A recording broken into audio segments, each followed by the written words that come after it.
அண்மைச் செய்தி. ஸ்ரீபெரும்புதூர் அருகே ஓரின சேர்க்கைக்கு மறுத்த 5 வயது சிறுவன் கல்லால் அடித்து கொலை செய்யப்பட்டிருக்கிறான். அசாம் இளைஞர் கைது செய்யப்பட்டிருக்கிறார். மேலும் விவரங்களை செய்தியாளர் பத்மநாபன் வழங்கிட கேட்கலாம். பத்மநாபன், வணக்கம். இந்த அசாம் இளைஞரின் பின்னணி என்ன?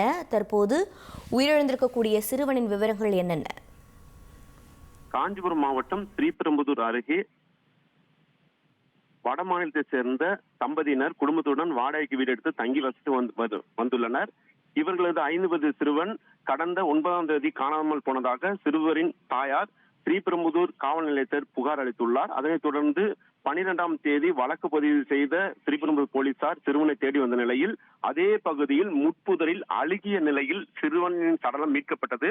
மீட்கப்பட்ட சடலத்தை செங்கல்பட்டு அரசு மருத்துவமனைக்கு அனுப்பி வைத்து போலீசார் விசாரணை மேற்கொண்டு வந்தனர். இந்த நிலையில் வடமாநில தொழிலாளர்கள் தங்கியிருந்து வந்த குடியிருப்பின் முன்பு உள்ள சிசிடிவி காட்சிகளை ஆய்வு செய்ததில் சிறுவனை ஒரு இளைஞர் அழைத்து செல்வது பதிவாகியிருந்தது. அதன்படி அசாமை சேர்ந்த போல்தேவ் என்ற வாலிபரை சந்தேகத்தின் பேரில் போலீசார் அழைத்து விசாரணை மேற்கொண்டதில் விசாரணையில் சிறுவனை அழைத்து ஓரின சேர்க்கைக்கு ஈடுபட முற்பட்டுள்ளார். அப்பொழுது சிறுவன் ஓரின சேர்க்கைக்கு ஈடுபட மறுத்ததால் சிறுவனை அடர்ந்த முற்பகுதிக்குள் அழைத்து சென்று அங்கு கல்லால் அடித்து கொலை செய்ததாக போலீசாரிடம் அதிர்ச்சியூட்டும் வாக்குமூலத்தை தகவலை அளித்துள்ளார். அதன் பேரில் போலீசார் அசாமை சேர்ந்த போல்தேவை கைது செய்து விசாரணை மேற்கொண்டு வருகின்றனர்.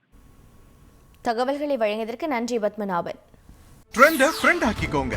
2.5 கோடிக்கும் அதிகமான தந்தி டிவியின் சப்ஸ்கிரைபர்ஸ் அண்ட் ஃபாலோவர்ஸ் குடும்பத்துல நீங்களும் இணையுங்க.